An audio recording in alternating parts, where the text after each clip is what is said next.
Sa mga panahon na kailangan ng suporta, hindi ka nag-iisa. Team Kalingap ay kasama, magbibigay saya. Marami ng taong natulungan, hindi kayo pababayaan. Tara po mga Kalingap, meron tayong pupuntahan dito po sa bayan ng Mercedes. Dahil may nag-message po sa akin sa Facebook page na baka daw pwedeng ma-scout natin yung isa pong tatay dito na meron din pong sakit, hindi nakakapagtrabaho. Ako pa rin kaya ang iibigin mo, kung makakita ka ng higit sa isang katulad ko. Hindi ako magbabago tulad ng sinabi ko. Nandito po tayo mga Kalingap, dito po sa lugar na to, sa Purok 1B, Barangay San Roque, Mercedes.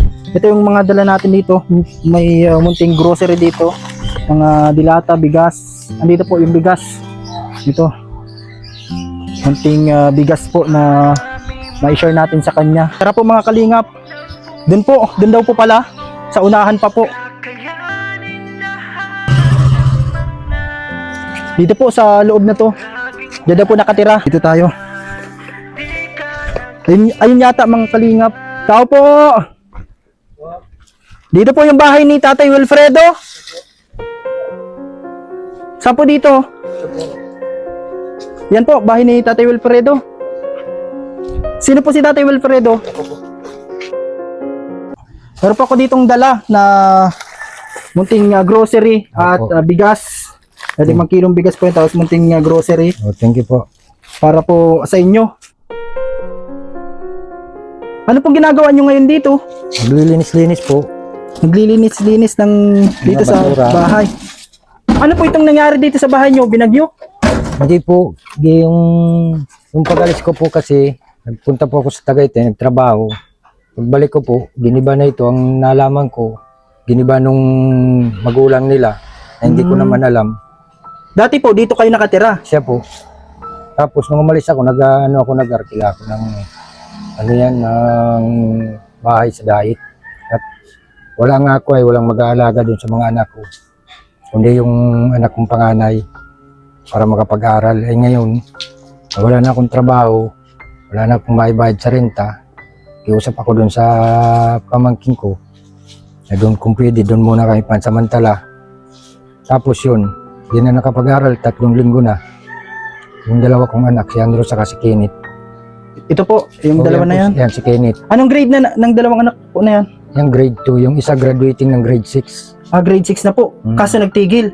Siya po, na 3 linggo na nga po hindi nakapagpasok sa eskwelahan at ganun nga, malayo na kami. Wala naman akong ganyang pamasahe sa kanila kasi wala akong trabaho. Mabuti po at mabait naman yung pamangkin nyo at pinatuloy po kayo pansamantala. Ano po dati yung trabaho, tatay? Driver po, driver. Driver. Pero nagtigil po kayo sa trabaho nyo ngayon, wala kayong trabaho. At sabi daw po, may ano ka po, may sakit daw. O yung mata ko ngayon, katarata ko. Hindi ka po masyado makakita o ano pong... Hindi naman, yung isang mata ko lang ang hindi masyado makakita. Pag natakpan na itong isa, hindi ko na maaninag na masyado. Hindi maaninag. O nga po, kitang-kita yung ano ni tatay. Kaya yan pong ano ngayon, kaya nahirapan kayo magtrabaho din po dahil sa mata nyo po. Opo.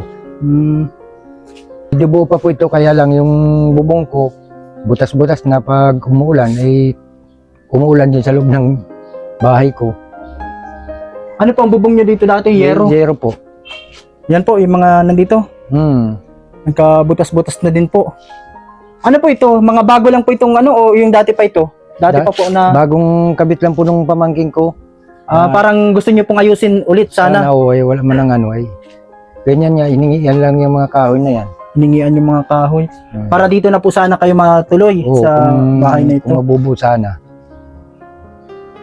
Wala man ganyan pambili ng mga materialis. Ngayon po, nasaan na po yung asawa nyo ngayon? Ay, awan ko po kung nasaan na po, hindi ko po alam. Ano pong, Matagal man na po kaming hiwalay nun. matagal na po kayong hiwalay, pero yung, ilan po ang anak na sa inyo? 3 po. Hindi po kami totally kasal. Hmm. Live-in ko lang siya.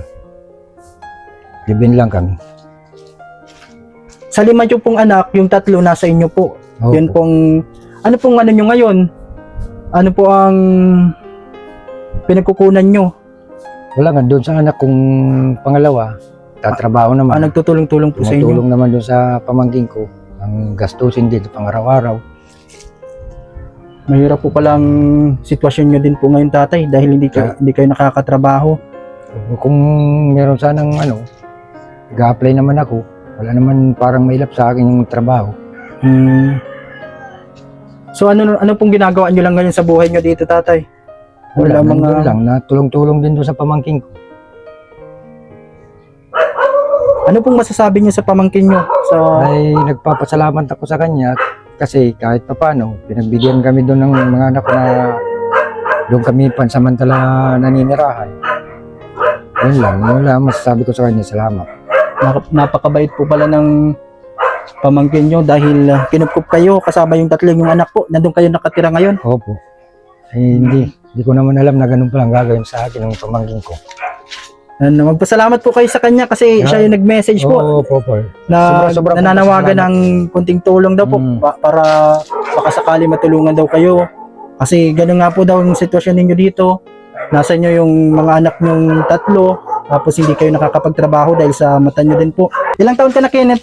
Ang pugi ng bata na to, artistahin na bata. Anak niyo po ito, tatay? Ilang taon na po ito ngayon? Ano na yata yan? Parang 11 na yata. Nakalimutan ko. Nakalimutan. Pero alam niyo pa ang birthday niya? Ano yan? December 2. December 2. Ay, January 2. January 2. Ilang taon ka na ngayon, Tutoy? 9 po. 9 daw po pala, tatay. Yan po, grade 6 ka na ngayon. December 2. Grade 2. Si Andrew yung grade 6. Wala po dito. Wala yung sinundan niya naman. Grade 2. Kaso hindi siya ngayon nakakapasok kasi malayo yung school dito sa nilipatan nyo. Anong ginagawa mo ngayon, Kenneth?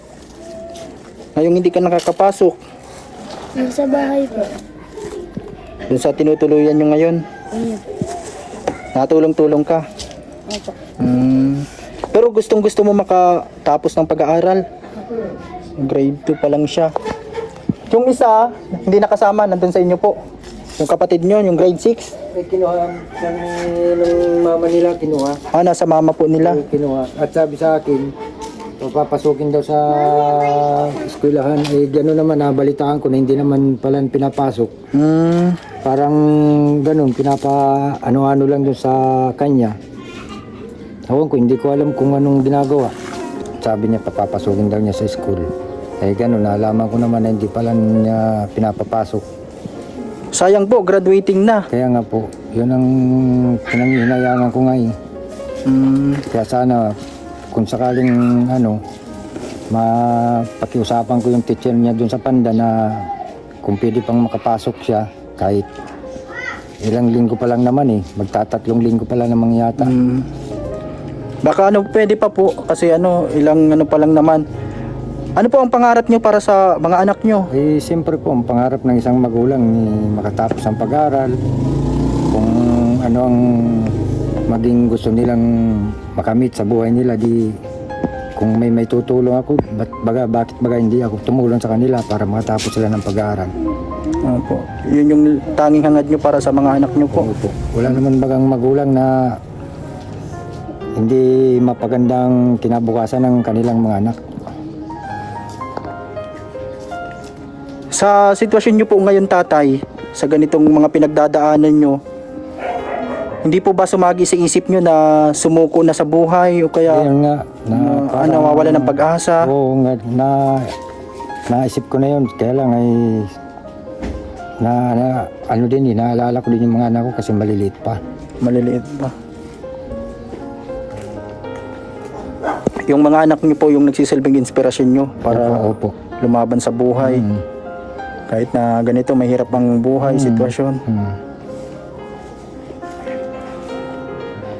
Ito po, sana po merong makatulong dito sa bahay ni tatay.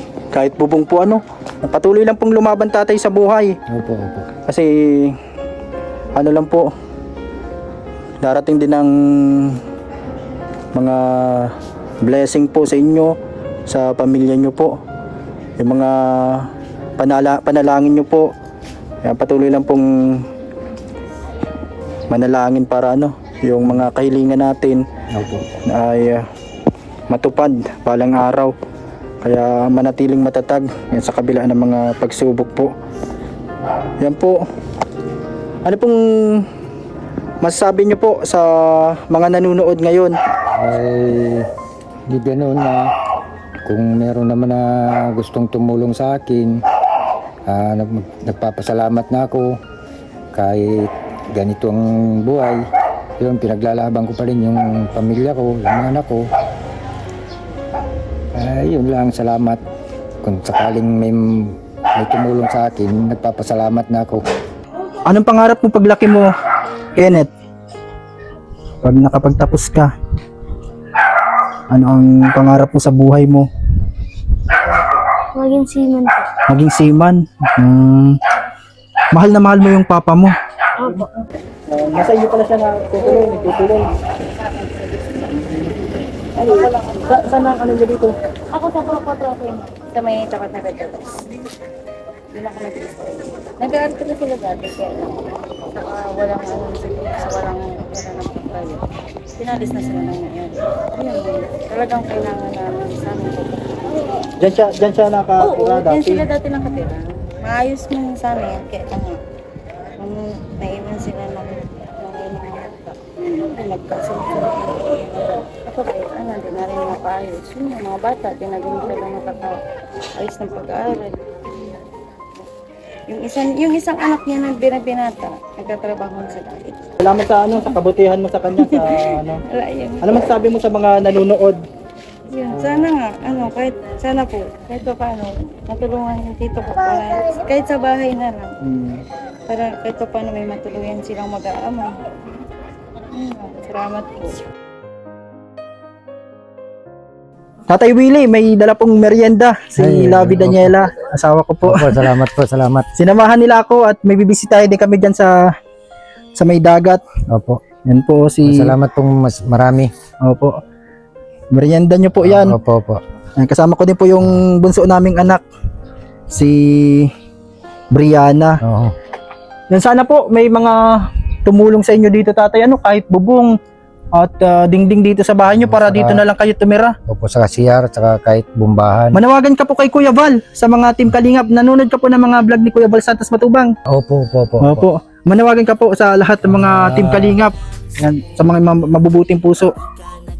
Sana po, Kuya Bal, matulungan niyo ako sa sitwasyon kong ganito na yung bahay ko ay wala na talaga. Hindi na matirahan. Nakikita na lang ako sa pamangkin ko. Sana matulungan niyo po ako. Salamat pong marami. Yun lang po. Yan po si Tatay Wilfredo. Ito po, mga Kalingap.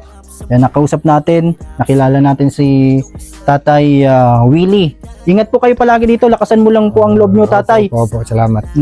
Pares po tayo, yung mata ko medyo nalabo na din po. Minsan hindi ko nababasa yung letter, na-blurred yung mata ko. Kaya ano po kasi ako may type 2 diabetes. Kaya minsan na-blurred ang paningin ko. Kaya na-drive minsan ito po asawa ko pa nagmumotor. Kaya lakasan po natin ang loob natin para yung mga sakit Salamat po sa maano natin, malagpasan. Kaya nagpasensyahan nyo na po tayo yung munting walang problema, sure sir. na blessing. Papasalamat ako. Munting bigas at grocery. Opo, Meron po dito pang gustos ninyo. Magpasalamat ka po kay Ma'am Vicky DC kasi yung share niya na blessing, sabi niya bahala na daw kung kanino ko i-share. Sabi ko sa mga binablogs ko po. At isa na po kayo dun sa natulungan natin ito. Opo. Shoutout niyo po. Ma'am Vicky DC. DC, ma'am, nagpapasalamat po ako sa inyo sa naitulong niyo sa akin. Yun lang po, maraming salamat. Maraming salamat po kay Saka dito po kay Sir Papa Franz po. Papa Franz po Opo. at kay ma'am. Salamat pong marami. Yan, ingat po kayo. Hayaan niyo po Opo, sa salamat susunod po. pag nakabalik po kami dito.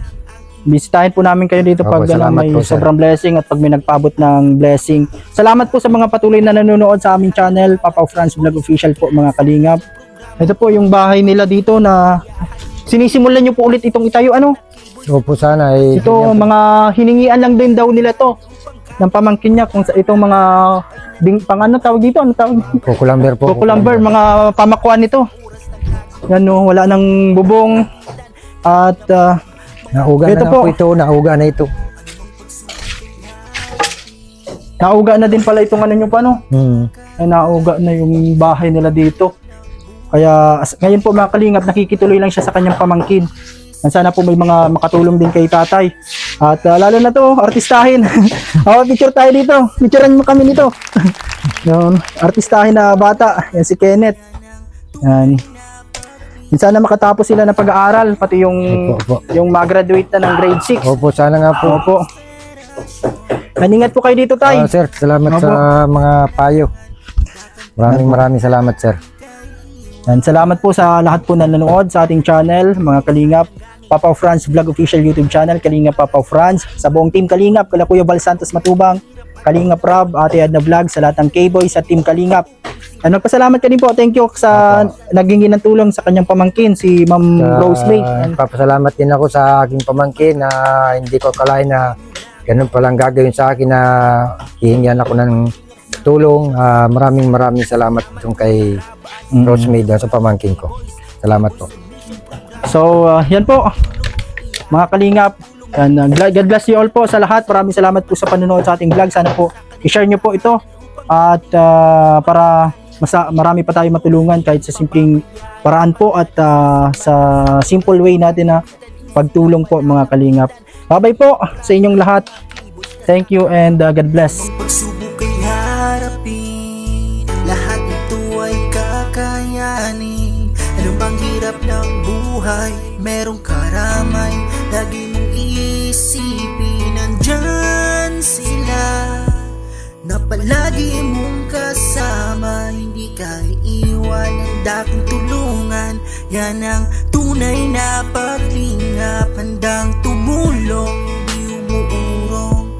Kalingap yan inspirasyon sa mga taong nangangailangan. Handa kang tulungan, hindi ka iiwan. Team Kalingap na handang tumulong sa nangangailangan. Lahat ay gagawin para sila ay matulungan. Mga taong naghihirap at walang-wala sa buhay, nandyan kayo upang sila ay matulungan. Kuya Val Santos Matubang at iyong mga kasama sa paghahati ng tulong.